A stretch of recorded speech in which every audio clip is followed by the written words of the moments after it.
How do you reflect on your time there in the company? I'm not real bitter about it. A lot of it was my own fault for not kissing the right ass, or for kissing somebody's ass. I didn't kiss anybody's ass, and that was one of my downfalls. But that's also one of the things I'm proud of, is that I didn't have to kiss nobody's ass to get ahead. But I didn't also get ahead, though. You know, I probably should have kissed some ass, but I'm glad I didn't. I don't regret not kissing nobody's ass. I just didn't, didn't happen.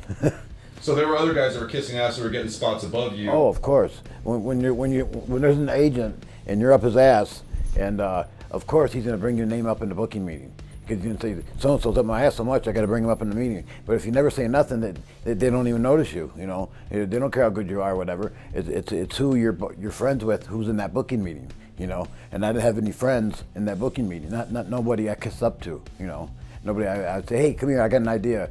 Or so-and-so did this, or I smelled pot on somebody. I was in a tattletale. Everybody else was. That's how they get to be, stooges or these guys up their asses. They're kissing their asses to get their push, or at least get used, What were you promised when they brought you in? Were you brought in for the ECW storyline when they were bringing it back? Or how yeah, they promised me. First I said no, and I asked for more money, and they gave me more money. Then they said we want to keep Sabu. Sabu, we don't want to change nothing. We want Sabu the way he was in ECW, the way he got over, and all this shit. No talking, just the way he was. The anti-hero, the whole thing. And then that worked out for a couple months. And they slowly started changing me, and then they kind of pushed me to the side.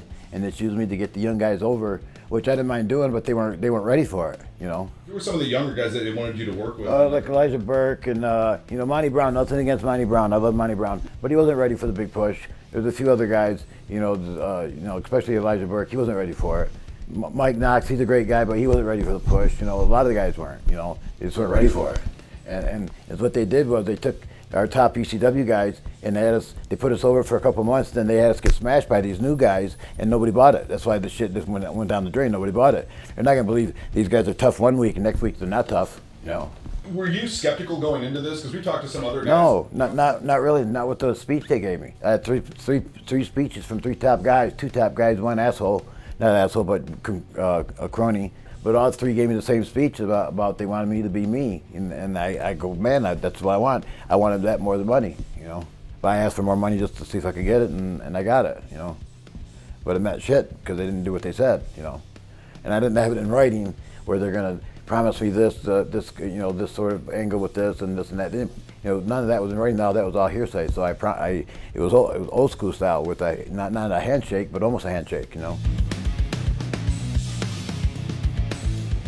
Oh, it was terrible. I never once thought it was going to be that good.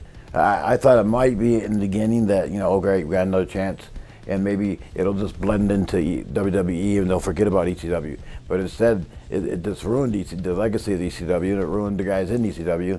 It just ruined it. It ruined us and ruined it,